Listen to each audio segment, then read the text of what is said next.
Hi friends, I am KB Gupta on KB Gupta Live.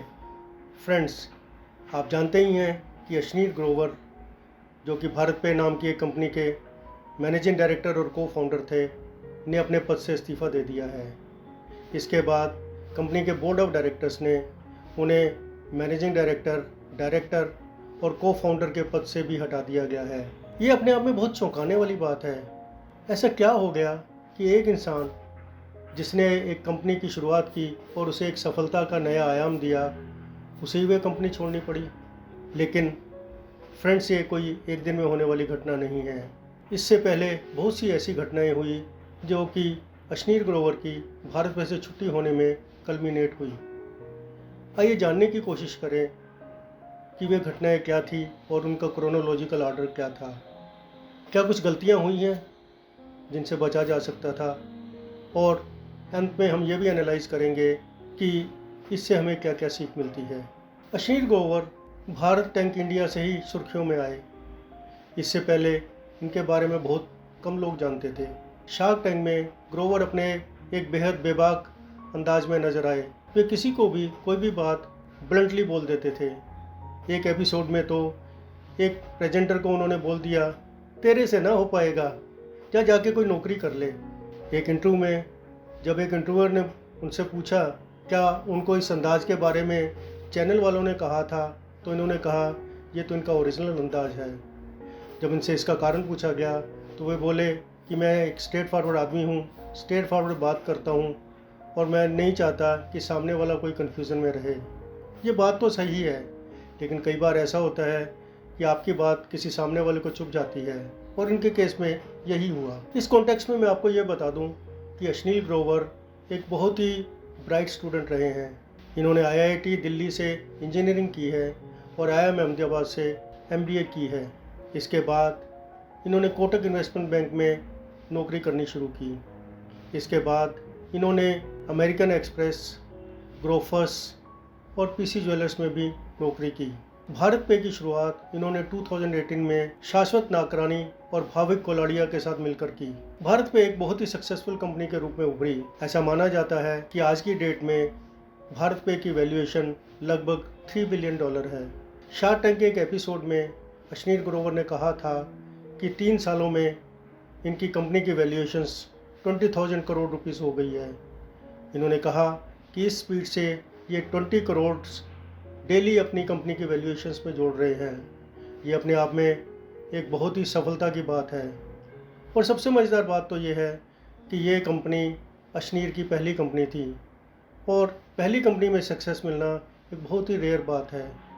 वैसे अक्सर ऐसा देखा गया है कि जितने भी सक्सेसफुल स्टार्टअप्स हैं उनके प्रमोटर्स को पहले असफलता का सामना करना पड़ता है और कई प्रयासों के बाद उन्हें सक्सेस मिलती है। लेकिन इनके केस में भारत पे शुरुआत में ही बहुत ज़्यादा सक्सेसफुल हो गई। इनकी कंट्रोवर्सीज़ की शुरुआत सबसे पहले तब हुई जब एक ऑडियो टेप सोशल मीडिया में आ गई, जिसमें कथित रूप से इन्होंने कोटक महिंद्रा बैंक के एम्प्लॉई से अभद्र भाषा में बात की, क्योंकि उन्होंने इन्हें नायका नाम की कंपनी के IPO में पैसा लगाने के लिए 500 करोड़ रुपए का लोन नहीं दिया।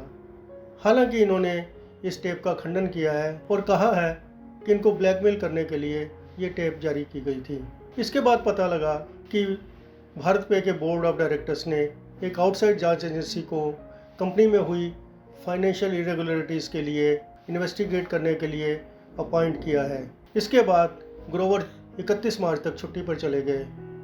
इनके कुछ दिनों बाद इनकी वाइफ माधुरी जैन ग्रोवर, जो कि कंपनी में एक ऊंचे पद पर थी, वे भी छुट्टी पर चली गई। इसके बाद कंपनी ने माधुरी को अपने पद से हटा भी दिया। इसके बाद कंपनी ने माधुरी को नौकरी से निकाल दिया। इसके बाद भी कंट्रोवर्सीज के दौर ने थमने का नाम नहीं लिया। अशनीर ने बोर्ड को कहा कि सोहेल समीर, जो कि कंपनी में CEO थे, को CEO पद से हटा दिया जाए। इंटरेस्टिंग बात यह है कि सोहेल समीर को CEO बनाने में इनका काफ़ी योगदान रहा है, लेकिन बोर्ड ने नाकरानी को हटाने से मना कर दिया। इसके बाद ये कहने लगे कि कारपोरेट गवर्नेंस के नाम पर कंपनी के चेयरमैन रजनीश कुमार इन्हें तंग कर रहे हैं। लेकिन Rajneesh Kumar State Bank of India के चेयरमैन रहे हैं और एक बहुत ही रेप्यूटेड बैंकर हैं। रजनीश कुमार ने कहा कि अशनीर की ये स्टेटमेंट बहुत ही इमेच्योर है और इस स्टेटमेंट से उनकी रेपुटेशन पर कोई फ़र्क नहीं पड़ने वाला। और ये भी इंटरेस्टिंग बात है कि रजनीश कुमार को कंपनी का चेयरमैन बनने के लिए अशनीर ने ही राज़ी किया था। इसके बाद इन्वेस्टिगेशन को रुकवाने के लिए इन्होंने सिंगापुर इंटरनेशनल आर्बिट्रेशन सेंटर में एक एप्लीकेशन डाली, लेकिन SIAC ने इनकी एप्लीकेशन को रिजेक्ट कर दिया। इसके बाद इनके पास कोई चारा नहीं रहा और उन्होंने मैनेजिंग डायरेक्टर पद से इस्तीफ़ा दे दिया। फ्रेंड्स, देखा जाए तो ये एक बहुत ट्रैजिक सिचुएशन है। एक पक्षी जो तिनका जोड़कर अपना घोंसला बनाता है और एक दिन घोंसला बनने के बाद उसे ही उस घोंसले से धक्का दे दिया जाता है। देखने में ये कोई बात अच्छी नहीं है, लेकिन ये स्थितियाँ यहाँ तक कैसे पहुँची, आइए इसको एनालाइज करने की कोशिश करें और हम ये भी जानने की कोशिश करेंगे कि इन गलतियों से क्या सीख मिलती है। अशनीर एक बहुत ही स्ट्रेट फॉरवर्ड इंसान है और एकदम ब्लंट भाषा में बात करते हैं। वैसे तो कहा जाता है कि ऐसे लोग अपनी डीलिंग्स में ट्रांसपेरेंट होते हैं, लेकिन कई बार दूसरों को इनकी बात चुभ जाती है। इनके केस में भी ऐसा ही हुआ। एक इंटरव्यू में इन्होंने कहा कि इनकी मुश्किलों की शुरुआत तब हुई जब इन्होंने अपने कॉम्पिटिटर पेटीएम के IPO के बारे में कुछ कहा था। So moral of the story is don't comment on others unless really warranted. Ashneer पर एक एलिगेशन ये भी लग रहा है कि इन्होंने कंपनी की वेंडर पेमेंट्स अपने एक रिलेटिव्स के थ्रू की और इनमें से कुछ पेमेंट्स फेक भी थी।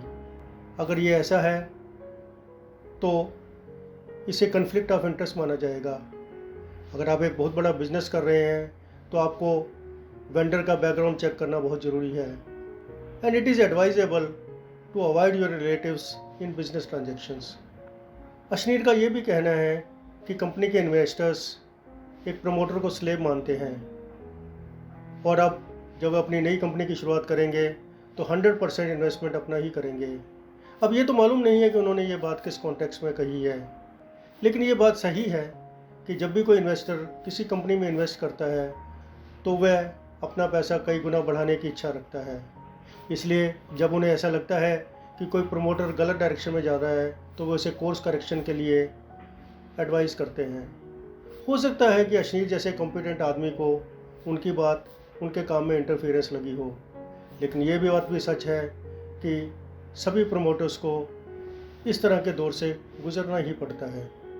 अशनीर का ये भी कहना है कि कॉर्पोरेट गवर्नेंस के नाम पर उनको जानबूझकर तंग किया जा रहा है, लेकिन मेरा ये मानना है कि किसी भी बिज़नेस के सक्सेसफुल होने के लिए कॉर्पोरेट गवर्नेंस का होना बेहद ज़रूरी है। अगर कोई बिज़नेस कॉर्पोरेट गवर्नेंस नहीं करता तो उसके बंद होने के भी काफ़ी आसार रहते हैं। एनरॉन इस बारे में एक जीता जागता उदाहरण रहा है, लेकिन लग रहा है कि इन कंट्रोवर्सीज़ का सिलसिला जल्दी थमने वाला नहीं है और डेली हमें कोई ना कोई नई न्यूज़ सुनने को मिलती है। देखते हैं इसका क्या होता है। Friends, hope you like this video. If yes, then press like and share button and subscribe to my channel. Please don't forget to press bell icon to know about my upcoming videos. Thank you.